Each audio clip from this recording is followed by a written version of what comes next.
Please.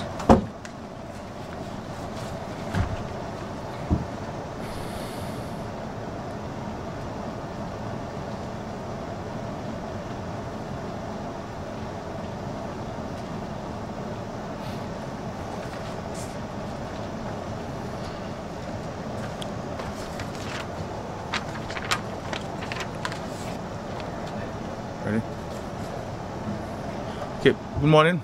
Good morning to the citizens and residents of Dominica, and of course to all of the viewers and listeners to the daily briefing. Today we will focus largely on road access and communities, what we have been able to do thus far to create vehicular access to throughout Dominica. We have with us the Permanent Secretary in the Ministry of Public Works, Miss Edwards, and the Chief Technical Officer, Mr. Kendall Johnson, who will provide the viewing and listening public, and of course the media present, with details on where we are and the remaining communities which we are working on to create access from the city to those communities. I just want to make a point with regards to the traffic, and I'm sure the Permanent Secretary and the CTO will speak to that. But there are just too many vehicles in the city on the major roads, and this is hampering the efforts of the authorities to clear the roads, to restore power to certain parts of the country, to expand and extend the coverage of telecommunication services. I mean, Digital reported to me today that they just cannot work because there are too many vehicles in the city. The heavy equipment cannot get through the city. They cannot get their supplies and material to the points needed. The same for Dominic, the same for Flow, the same for all of the heavy equipment. We cannot get heavy equipment from one community to the other. And even with the clearing of roads, you know, the heavy equipment operators have to stop almost every 10 minutes to allow 1 car to pass, 10 cars to pass, 5 cars to pass. You know, if you do not have anything to do where you go driving to, please just stay in your community and allow the authorities to move with the cleanup, to move with the restoration of telecommunication services, water, and power. You know, we can only get things moving as fast as possible with your cooperation and understanding. You cannot want to have water, you cannot want to have cell phone service, you cannot want to have access to your homes by way of transport, and you're not facilitating those things, you're not allowing it to happen. There are just too many sightseers and curious people up and down the streets of Dominica. I am really appealing to all of us to desist from this practice, to end it, to, you know, if you do not have business on the streets, you know, do not do it. We do not want to impose any legal restrictions on people. But let us cooperate. Let us cooperate to get things going. You know, we have done a fantastic job in clearing the streets. All of the streets in Roseville are passable. We could drive, we could walk on there. Yes, we have to remove the debris, and over the next several days, the debris will be removed from the city. But we've done an extraordinary job in clearing the roads to cause the entire city now to be accessible by vehicular traffic. But the heavy equipment has to be stopping because people are blowing their horns. People want to pass. They have to get off. They have to park on the side to allow vehicles to pass. And none of these vehicles are essential services vehicles. So we really need to assist with this. And of course, I'm sure the CTO and the PS will elaborate on this from their own experiences on the ground. The final point I want to make with this country, that this talk about food supplies and partisanship with food supplies and politicians are the ones dealing with the delivery of food supplies. This is total nonsense. Okay? Total nonsense. As the Prime Minister of this country, I sleep on the floor. As the Prime Minister of this country, I bathe this morning from a bucket of water. I don't eat corned beef. I don't eat sardines. So where the hell am I going to put sardines or to stack up sardines at my home or anywhere else? The supplies are coming in, there are structures, there are limitations in terms of places to store those food supplies in communities because every single home got damaged in the country. And people who are seeking to undermine the government efforts of bringing relief and bringing aid and bringing restoration of services to our country, we need to stop it. If people have complaints, I have heard of some complaints, we will address those administrative issues. We will put better structures in place to facilitate the more efficient delivery of supplies. But we cannot be going out there on social media and on the radio and elsewhere and making this unfounded, baseless, malicious allegations. Don't think it's going to hurt me. It's not going to hurt me. And this thing must stop. Because it's really pissing me off that people out there talking a bunch of nonsense about food supplies and political interference in the delivery of food supplies, which all of these attempts are get to undermining our efforts. This damn country has been destroyed. It's been devastated. Schools are destroyed, and people out there talking a bunch of nonsense about food supplies and political interference. My mandate is to ensure that this country has adequate supplies to get to every single home and every single individual in this country. I don't care to who, it has to go to everybody. This idea of it go to this people or that person, this is total nonsense. Where there are concerns, we'll take note of the concerns. Where there are issues, we'll take note of the issues and seek to address them. But we have to stop this nonsense about political interference and so forth. I have not been to the port. I have not. The only one minister who has been to the port is the Minister of Public Works, who went to the port to check on the port insofar as her mandate as Minister for the Ports. And I will go there this morning to see what administrative arrangements are in place and where we need to strengthen. I have instructed the Permanent Secretary, the Secretary of the Cabinet, the Financial Secretary to go in there to the EOC to look at the structure of the report. If there are issues to be addressed administratively, let us address those issues administratively. But people have to stop this talk about food supplies, and we're posting these things on social media. We're sending this thing to regional international agencies. All get to undermine this thing. This is really, really pissing me off, and I'm very upset about what some people are doing in this country. We have to stop it. There are people busting their asses out there seeking to bring a better way of life for our people.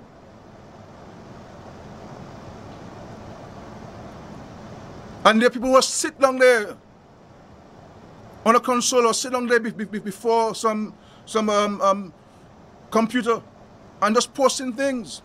They're not even in the country and they're posting things. People are sending messages to them. They have not been able to verify this information.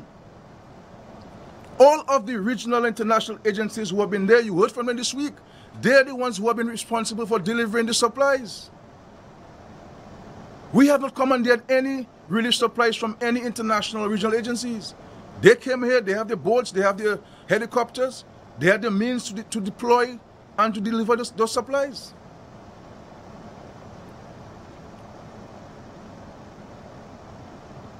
We really have to stop this foolishness. Because the only people who will be affected by this are the people of Dominica. And the most vulnerable in our country. The people whose homes are not insured. People who do not know where they're sleeping tonight. The people who do not know whether when Monday comes they'll have a job. Who do not know how they're going to pay their mortgages.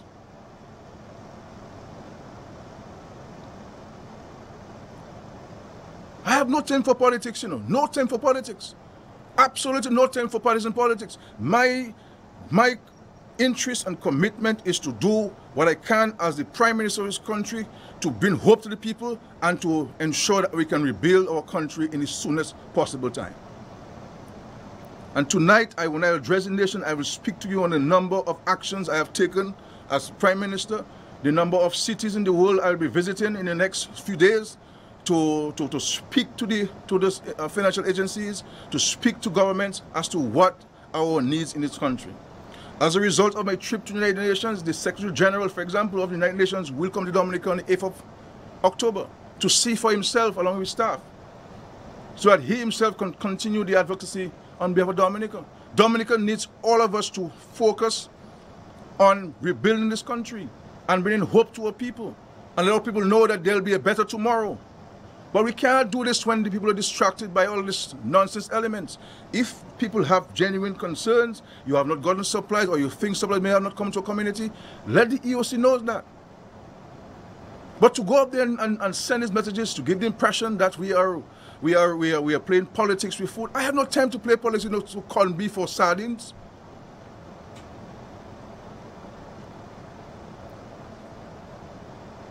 I'm telling you, I'm really, really pissed off, and I have not gotten pissed off since the hurricane. But this nonsense must stop. Because I shouldn't be having to deal with this foolishness about supplies and people making all sorts of political statements, all sorts of unfounded allegations about food supplies and the administration of food supplies. What the hell? We have to stop it. We have to stop it. Do we want to wake up one morning and have no government in place to run this country? I'll leave it at this at this point, but I'm really, really pissed off with some elements in our country who are seeking to undermine the future of our people. The future of our people. When 100% of our agriculture has gone away and all the farmers were relying on agriculture, the hucksters were relying on agriculture to survive. These are the things that we should be preoccupying ourselves. The private sector entities that have been damaged, the hotels. Think about the hundreds of jobs we've lost as a result of Hurricane Maria. And how our lives have been turned upside down for the worse. And make suggestions as to how we believe that we can help this country rebuild itself. Because the fundamental responsibility of rebuilding this country will rest on our shoulders, the 72,000 of us who reside in this country.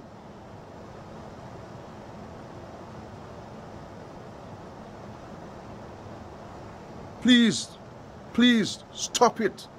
You're not helping yourself, you're not helping your families, you're not helping this country. Stop it. For the sake of God, stop it.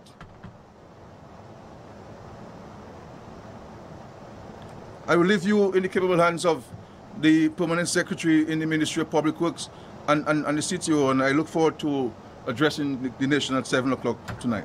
Thank you.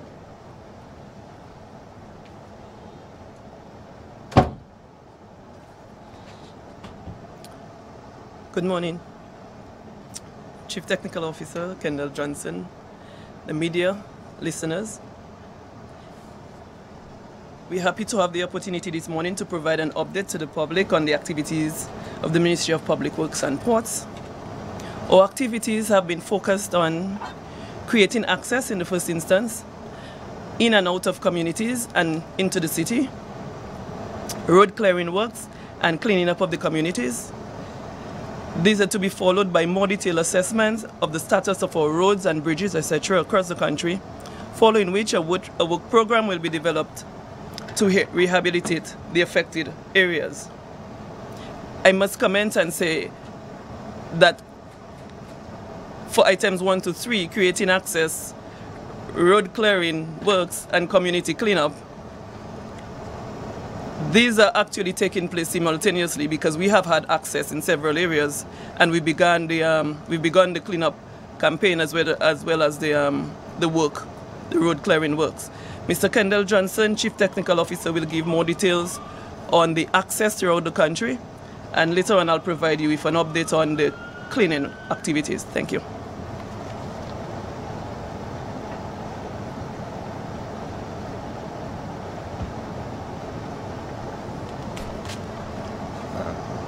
Good morning, and thank you, P.S. Edwards. I will provide a brief report on the status of works that we have done to date to create access after this devastating event, Hurricane Maria. But before I do though, I would like to sympathize to all those families, all those of us who have been affected in one way or another by Hurricane Maria. It is my understanding, and from our brief assessment, that quite a bit, close to 90% of our housing stock has been affected. Roofs have been lost, and those of us with our roofs remaining, we have all sustained some degree of flooding. So our deepest sympathies, but let us not give up, let us not lose hope. Okay. My report will just be limited to the status of our main roads. That's nearly 400 kilometers or close to 250 miles of roads that we have in Dominica. That's just the main roads. The strategy being employed presently is, number one, create vehicular access to the main roads and farm access roads. Number two, to clean up the roads within our communities and the secondary roads. Number three, to be followed by an assessment of damage, which we will categorize by one, small emergency works to protect life and safety, and number two, major infrastructure rehabilitation. I will report on the status of our roads by area. So number one, Port Cassé to Bois-d'Arbre, vehicular access has been created. Bois-d'Arbre to White River, Délices, vehicular access has been created. We have one concern at the Rosalie Bridge, where the approaches to that bridge has been eroded. So traffic should approach that section and travel with due care and caution. Sari Bridge in La Plaine, which was cut off, we've managed to rebuild that structure. But again, please, vehicular access vehicles should approach and traverse that with due care and attention. The Dominica Bridge is still functional. However, the containers placed after Tropical Storm Erica, we've lost that. But the bridge is resting on its abutments that we built back then. But we want to make an announcement that we are limiting the loads to a maximum of 5 tons. That is like a coaster bus filled with school children. We want no heavier vehicles to pass on that bridge, please. Bois-d'Arbre to Marigot through Cassibruce, Kalinago territory. Again, vehicular access is possible. And using that route, access to Douglas Charles Airport is possible. On that link also, from Cassibruce to Petit Soufrière is now accessible by vehicular traffic. Port Cassé to Melville Hall, Dr. Nicholas Liverpool Highway. A section of that road has been cleared till Bells, and excavation works are actively ongoing to clear the slide at Bells. There are also 2 large slides at Desbois, and again, those slides are being done from the Marigot end. We're hoping that those could be attended to and cleared today. Melville Hall to Blenheim, that has been cleared. Blenheim to Portsmouth is cleared. Portsmouth to Capuchin is cleared. Portsmouth to Layou, Yoli Blanc Highway, that has been cleared with the following constraints. Number one, Batali. At Batali, we have constructed a shoreline bypass, and we have also managed to replace the Bailey Bridge. The outstanding action to be done on that bridge, I think, is to concrete the approach slabs. So that should be done very shortly for more secure access. At Makushri, the access to both the low-level crossing through the river and the higher-level crossing, the small bridge, that is now operational. Layou to Roseau has been cleared. Jimit, okay, another section, the Jimit, Warner, Layou Valley. Jimit to Warner has been cleared. Warner to Sultan is clear. Sultan Junction back up to Port Cassé is clear. And just awaiting feedback on the status from Sultan Junction back down to York Valley, which we will report as soon as we get that confirmation. Kinfield to Port Cassé.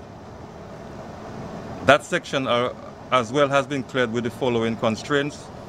At Antrim, we have done some clearing at Antrim, but because of the instability and the high saturation, it still continues to settle. So we will continue the normal restoration of that section, but it is passable.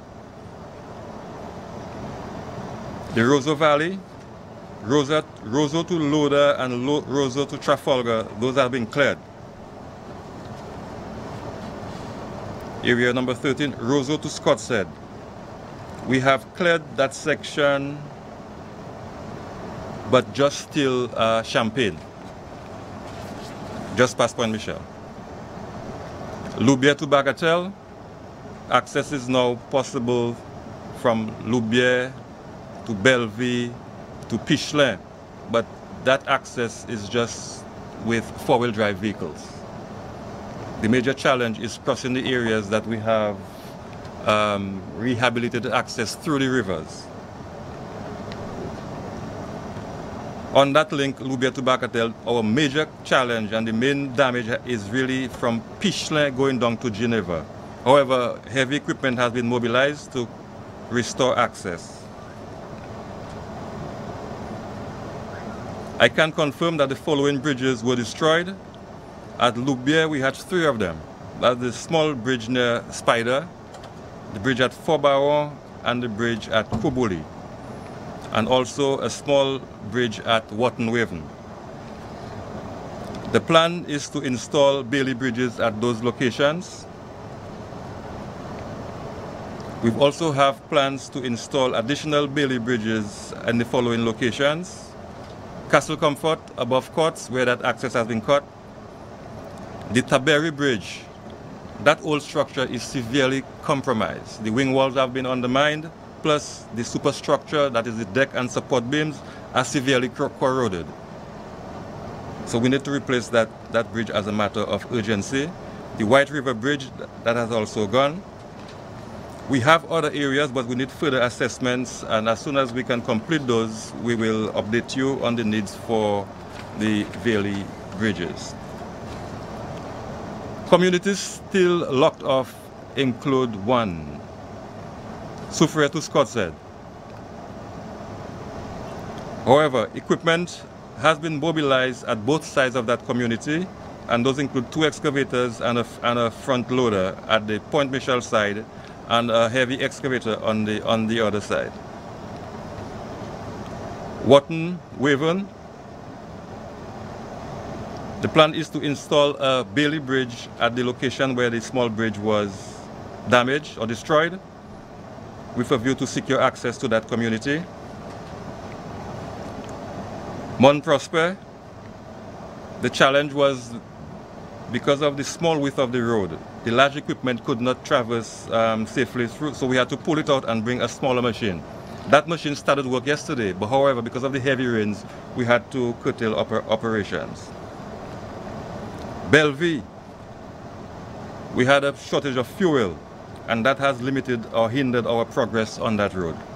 However, because of the large size of that community, Grand Bay, we have mobilized a lot of equipment to try to restore access. So on the Grand Bay side, we have 2 excavators, and on the Belleville side, we have 2 excavators plus a truck, to be followed by an additional large excavator, a large loader, and a large articulated quarry truck. As we speak, those large equipment being offered by P.H. Williams are clearing Loubier, because we are aware of the heavy build-up of traffic in that area. It's a very high traffic area, so we want to secure some sort of safe commute through Loubier Grand Bay Junction right up through Newtown before we can remobilize back up to Pichelin to Geneva. I want to just take an opportunity here to extend our appreciation to the massive turnout of heavy equipment by our local operators. They really came out and really provided the support that we needed in this time. Their contribution really cannot go unnoticed. I want to make an appeal though and reiterate the point of the Honorable Prime Minister to the motorists to avoid traveling through areas where we are actively working, particularly Lubia to Granby, Roseau to Newtown, Roseau in particular, Kinfield to Roseau. The unnecessary traffic is hindering the progress as we desperately try to restore access to those locked off communities. As I end, I want to just ask us to continue to pray for God's blessings and His strength and good leadership as we strive to restore our country's well-being. Let us not lose hope. I know we are very resilient people and we can do it. Thank you.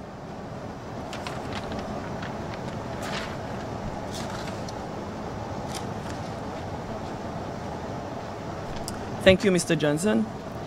As I said earlier, we have embarked on a localized community cleanup project as well, where we're utilizing public officers to head the projects, mobilizing people from the community to actually help us to clear the road. We are, as you're aware, we have the heavy equipment, but quite a bit of the debris on the road will require human intervention, human manpower, as we would say, to get the zinc and the logs of the street. And therefore, we have teams. We set up teams in different areas headed by, let me briefly tell you, in the Marigot area, Sharina Jones, Fonkole Lydia Talbot, Lubia Barrington Talbot, Carla Litter in Stock Farm, Mahela Shillingford in Campbell, Lena Dura, Good Hope, Melissa Joseph, Portersville, Tamara Skerrit, Bath Estate, Jed Shillingford Mero, Alexander Darway, Portersville as well, Linda Charles, Point Michelle, Camille Bellot, Canefield, Lauren Bruni Labad, Girardel Egliston, Andrew Elwin Lubia, Judy Burton, the Goodwill Road area, Joda Dangleben, Masak Maho, Ian Farrell, Bath Estate, Christopher Moses, Kings Hill, Karen George Salisbury, Coffee Maho, Judy John Mont Prosper, Ronaldson Piper Cochran, Larry Alcendo Pichler to Bagatelle, Albert Peter Portsmouth, Marcus Lestrade, La Plaine. So I'm appealing to the public, in the general public, if you are interested in assisting in the cleanup activity, contact these people. We are trying to move to every community where we'll have the leaders, we'll provide further updates in that area as well. We are aware that in several communities, the people from the community took the initiative to do the initial clearing for us, but we're also aware that the sides of the road, we still have all the debris, and so we're trying to clear up to allow for free flow of traffic. Free flow of traffic doesn't mean we should start driving around, because we know all the challenges as well. But we think it would be safer to have the roads cleared. We are hoping that clearing the roads will not lead to further congestion. As you're aware, just as Honorable Prime Minister said, and CTO said a while ago, we are again appealing to the general public in every area to stay off the roads, the main roads, the secondary roads. Bear in mind that the Ministry of Public Works is trying to move heavy equipment. Bear in mind we're trying to clear the roads. I'm also coordinating the utilities aspect of it. Bear in mind that all the utilities are trying to get the lines of the street. They're trying to restore the power, the water, the telephone service. And so again, we're making an appeal to the public to stay off the road. And if you do not have anything very important to do, let us stay at home and just allow the roads to be used by the persons trying to restore services. Let me also take the opportunity to thank, just as Mr. Johnson did, the heavy equipment operators. We know we contacted you before the storm. We know you started working immediately after the storm. And we want to thank you. We know you've been working countless hours, some of you with no roof, but you came out to help anyhow. And we take the opportunity to thank you, and thank you. Also want to thank the Ministry of Public Works staff. Great team. We've been out there. No rest day, we know that already. We've been on the go probably since Irma, and I really want to thank the team for coming out in large numbers and to assist. Also want to thank the staff of NP for being patient with us and for refueling for us. And I want to take the opportunity, I know we have our friends over on the Lubia Bagatelle Road, particularly from Bellevue back to Bagatelle and Stowe, Forsage and Fab. Remember, you saw us the other day on the Lubia to Bagatelle Road. We are remembering you. We're putting in as much equipment as we can along that road to get you out. You're very concerned, just as you are. To the people of Wharton Waven, we will try to install that bridge as soon as we can. And to the people of Soufriere, we are getting to you. Don't think that we've forgotten you. We've had a few challenges. It's not because you are last, but in each area we had a little challenge. In the case of Soufriere, we had an equipment in Point Michel. That equipment broke down, so it delayed our progress. We also needed an operator for the one on the Soufriere end to get that person in by boat. In the case of Bellevue, we started clearing. We ran out of fuel. We couldn't get fuel inland. That was a challenge for us. In the case of Wharton Waven, we need to get you that bridge. Mont Prosper, we know there's a bottleneck at the top of Mont Prosper. We needed a smaller equipment, and so that should be cleared by today. I want to thank the public for their patience and just ask you to continue to give us your support. The best support that you can give to the Ministry of Public Works now is to stay off the roads if you do not have to be on the road. Thank you very much.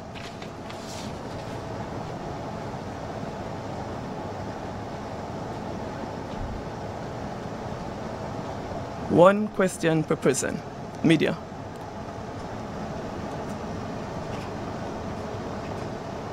Thank you for your time. Nestor Philip here. I'd like to know, in terms of some of the communities that are cut off, like Soufriere, Wharton Waven, how soon do you envision that normal access, or at least some level, some semblance of normalcy in terms of access, will be restored to these communities? You mentioned, is everything okay at Point Wrong with regards to the Bailey Bridge here? That's what I'm doing. Bailey Bridge is okay. I will allow CTO to give you timelines. We're hoping that by the weekend we should get to Grand Bay, we're hoping. But I'll allow CTO, Point Michel, Soufriere, CTO. Maybe 2-3 days. Maybe 2-3 days for Soufriere, Point Michel. We're really hoping that by Monday we'll be deploying everything on the Bellevue Road. We think we have enough on the Soufriere side. We're deploying everything on the Bellevue to try to get them out by so that we could have some access by Monday, or even before Monday. What about Grand Bay? Well, that's it. That's the road. So we've gotten to Pichelay. So we now have to get between Pichelay and Bellevue, so that they could get into town. In terms of the cleanup efforts for the community roads, that's 3 questions. Is it possible? I know some communities have patriots in them, like they're really ready to lead. They doesn't wait on government. They will take the lead. You mentioned government officials strictly for cleanups around communities. So can can they take the lead? And 2, if they want equipment, etc., who can they check within the ministry? I'm asking for specific contact information. You know, sometimes we give general ministry, but if they walk into financial center now, pragmatically, who can they approach, etc., to get chainsaws, cutlasses, rakes, whatever is needed to clean up? So in other words, you're speaking to somebody in Salisbury right now, or Newtown right now. I didn't hear you mention places like Melville, Battery. I don't know if it exists on your map in the ministry. But Newtown, I didn't hear you mention those places. So you say one per person is not possible on my end, honestly. Okay, let me just clarify the cleanup aspect. The public officers are like the team leaders, they're like the managers. But people will come from the community. So what we're in the process of doing is identifying public officers in each community, or that could cover a particular community, but the actual cleaning activity would be taking place by the community, by people from the community. The aim is to have some form of compensation after, and so we'd like to record your hours and so on. So if we're unable to, one of the reasons why you haven't heard us mention some of the other communities is because we're unable to make some direct contact. So we actually have to physically meet them when they get into town and say, handle this community. There are some more communities where we've already established, but we do not have them on the list. But the idea is to... Yeah, but even if we put it on the website and they don't have an access to the website, then how practical is it? Right? So we're moving on to the different communities. If they're able to contact us, they could call 275-3608. 275-3608 if they're able to access us.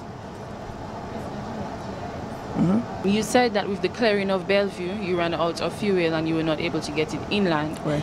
But we knew at a previous press briefing that some of the other fueling companies like Ruby's and so on, they said there was no shortage. So if you could just clarify. Yeah. Okay, so what it was, there was no shortage of fuel. The issue was the equipment. We had equipment placed in every area. The equipment was located in Bellevue.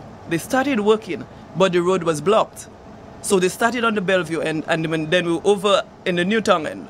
The roads were blocked, so we weren't able to get them the fuel. So even when we pursued the helicopter option, that wasn't available. So we needed to clear Bellevue so that we could get the fuel. Even last night we sent fuel to the south to Grand Bay. They had to take it to Bellevue and then make some emergency access to get it down to Pishley. Early on we sent fuel by boat to the south, to Grand Bay, Pishley area, so that the equipment could get the fuel. So fuel for us is very important, and even for the equipment operators, getting the access to the fuel, it takes them hours to get from one location to another because of the traffic jam. So all of that delays the entire process. Yeah? Thank you. Okay, welcome. That's it. Thank you.